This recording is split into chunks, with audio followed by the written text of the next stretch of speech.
नमस्कार। मैं doctor Manju Jain, retired associate professor फॉर्मेसन सेंट डिग्री कॉलेज कानपुर। मैं पिछले कई महीनों से आपके लिए प्रेरणादायक कहानी का संग्रह से एक वीडियो शेयर करती हूँ।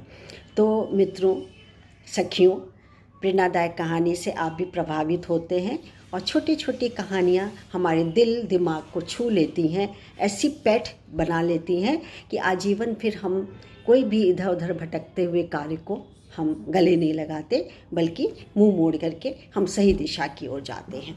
इसीलिए हमारे जीवन में इन छोटी छोटी कहानियों का बहुत बड़ा महत्व होता है। तो इसी कड़ी में मैंने आज एक कहानी आपके लिए चुन के रखी हुई है, जिसका शीर्षक है बागवानी। बागवानी में इसके जहाँ पे पेड़ पौधों को लगाए जाते हैं, उगाए जाते हैं, उसके खाद मिट्टी रखवाली की जाती है और फिर छोटा सा बीज पौधा जो कि है वृक्ष बनता है, उसमें फल या फूल या अन्य कोई भी सामान आता है। तो चलिए, बागवानी कहानी के अंतर्गत ये है कि एक बहू थी, चलिए कुछ भी नाम रख दीजिए उसका, पायल रख दीजिए। पायल बहू थी और वो बड़ी खुशी खुशी जब लौटी अपने चैम्बर से, नौकरी करती थी तो चैम्बर से लौटी तो फिर बड़ी खुशी खुशी अपनी सासू माँ के पास उछलती हुई गई कि मम्मी जी मैं आपके लिए ये पौधा लाई हुई हूँ और आपको बागवानी का शौक़ है, आप बागवानी ज़रूर करिएगा। तो उन्होंने पौधा ले लिया। उसका कि हाँ, लेकिन तुमको कब से, सासू माँ ने पूछा, तुमको कब से बागवानी का शौक़ लग गया, तुम्हें तो नहीं अच्छा लगता था। बोली नहीं, मैं तो आपके लिए लाई हूँ, आपका समय भी गुजरेगा और आपको खुशी भी इससे मिलती है। बागवानी करने से दोनों काम होंगे, प्रसन्नता भी मिलेगी, टाइम भी निकल जाएगा आपको, दिन भर आप काम में ऐसी जुटी रहती हैं, आप अपने शौक़ पूरे करिए। बड़ी खुशी हुई बहू की बात को। अब वो सासू माँ ने उस बीज को रोप दिया और रोपने के बाद डेली पानी देना, धूप में रखना, फिर ज़्यादा धूप हो तो उसको छाया में उठाना है, फिर बारिश हो गई तो बारिश से बचाना है, ज़्यादा धूप है तो उससे भी बचाना है। मतलब बहुत प्यार से, लगन से सासू माँ वो काम करने लगी थी, बहुत ख्याल रखती थी। और सासू माँ के साथ साथ पायल भी उस पौधे का विशेष ध्यान रखती थी और दोनों को बहुत अच्छा लगता था कि चलो हम लोग बागवानी कर रहे हैं। एक दिन सासू माँ ने पायल से कहा कि देखो, अभी इसमें तो पौधे निकलने शुरू हो गए, बीच बीच में वो पायल नहीं देखभाल कर पाती थी क्योंकि उसको अपनी नौकरी भी करनी होती है। तो एक दिन क्या हुआ कि उसमें छोटे छोटे पंखुड़ी सी निकलने लगी, गांठ सी बनने लगी और थोड़े थोड़े खिलने भी लगे। सासू माँ बागवानी कर रही थी तो उन्होंने एकदम से आवाज़ लगा के देखा, पायल पायल जल्दी आओ, देखो देखो समय पे खाद पानी और ये सब देने से ये कितना ऊंचा हो गया, तुम देखो तो सही।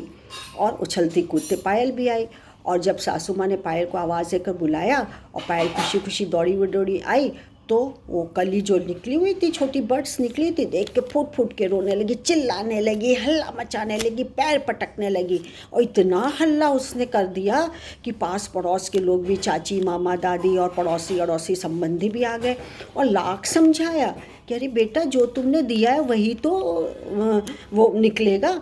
यदि तुमने उसका गेंदे का पौधा दिया है, उसमें कली जो की थी वो गेंदे की थी।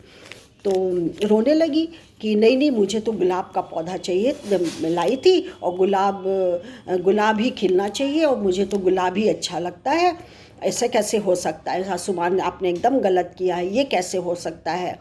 बार बार पैर पटकने लगी, जोर जोर से चिल्ला रही थी। सारे अड़ोस पड़ोस के लोग, सब की जो भी रिश्तेदार नाते रिश्ते थे, सब आ गए। सब ने समझाया कि भाई तुमने अपनी सासू माँ को जो दिया है वही तो उन्होंने रोपा है, अब उन्हें क्या पता कि कौन से फूल खिलेंगे, और गेंदा के खिलेंगे कि गुलाब के खिलेंगे। तुमने गेंदा का दिया, इससे गेंदा का खिला, गुलाब का दिया होता तो गुलाब का खिलता। अब बीज तो एक जैसे होते हैं, पता ही नहीं चलता है, फिर तुम क्यों इतना हाथ पैर मार रही हो और एक बागवानी के पीछे इतना हल्ला मच रहा है, इतना तुम कर रही हो। अरे कभी तुम दूसरा पौधा ले आना, गुलाब का ले आना, पूछ के ले आना, हो जाएगा सब वो। फिर पायल ने अपने आंसू को पोंछते हुए कहा, बस यही बात मैं आप लोग को समझाना चाहती थी, अपनी सासू माँ को भी मुझे यही बताना था कि मेरे अंदर कौन सा बीज था। मुझे नहीं पता था बेटा या बेटी, लेकिन जब बेटी पैदा हुई तो आपने मुँह मसोस लिया, मुझे ताने दिए और तो और नन्ही सी बच्ची को आपने छुआ तक नहीं। आज वो 2-3 साल की होगी, उससे आप बात नहीं करती सीधे मुँह। मुझे क्या पता मेरे अंदर क्या है, कौन सा बीज है, क्या मुझे पता था? मुझे भी नहीं पता था। तो सबकी आंखें खुल गई। उनकी ननद थी, चाची थी, सासू माँ थी, तो बोली एकदम से कि उस समय क्यों नहीं आप लोगों को मेरी मासूम बच्ची पर ख्याल आया, क्यों नहीं समझाया, क्यों उस वक्त आप लोग चुप थे जब मेरी वो नन्ही सी कली का तिरस्कार कर रही थी, मेरी सासू माँ तिरस्कार कर रही थी, मुझे ताने दिया करती थी, मैं फूट फूट कर रोती थी, तब तो न मुझे और न ही मेरी बच्ची को किसी ने समझाया, सास को समझाया कि लड़का हो लड़की हो एक समान है, होने तो दो, वो सही सलामत हो, अच्छे से हो, कुशल से हो, हाथ पैर नाक सब ठीक हो उसकी, वो ज़्यादा माने रखता है या कि बेटा और बेटी। पर यही कहानी का सार था।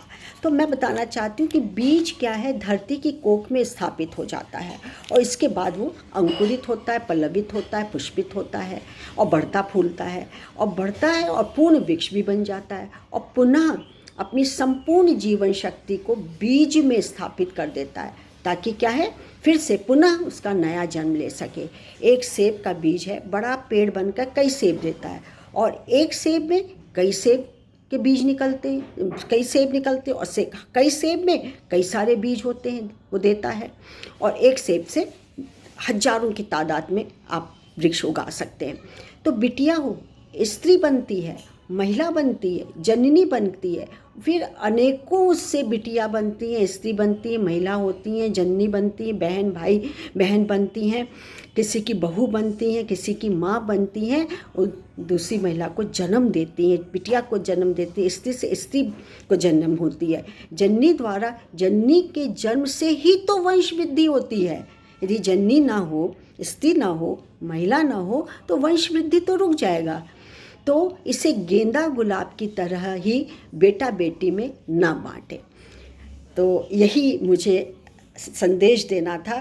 खास करके आज के नौजवान तो समझते हैं ये वाली बात, मैं इसको चैलेंज के रूप में कह सकती हूँ, लेकिन उनके जो माता पिता या दादी बाबा नाना हैं वो अभी भी थोड़ा सा इस ओर नहीं समझ पाते कि दो बेटी हो गई तो हाय हाय और ये कर दिया वो कर दिया, अभी भी ताने कसती हैं।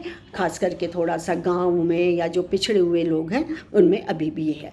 तो मेरी आप सबसे यही गुजारिश है, प्रार्थना है कि चाहे नई पीढ़ी हो, युवक हो या पुराने, कभी भी इसको फ़र्क मत करिए, ये प्रकृति के ऊपर छोड़ दीजिए। कौन सा बीज हमारे अंदर उग रहा है ये हमारे ऊपर नहीं है, ये प्रकृति के ऊपर है।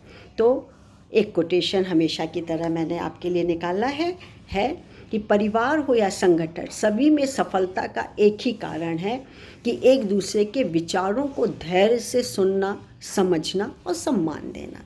फिर चाहे कुछ भी होता है, कुछ भी क्या, खुशी मिलेगी। यदि ये कोटेशन अपने में उतार लिया हमने तो खुशी ही खुशी, प्रसन्नता ही प्रसन्नता, सफलता ही सफलता हमारे कदम चूमेगी।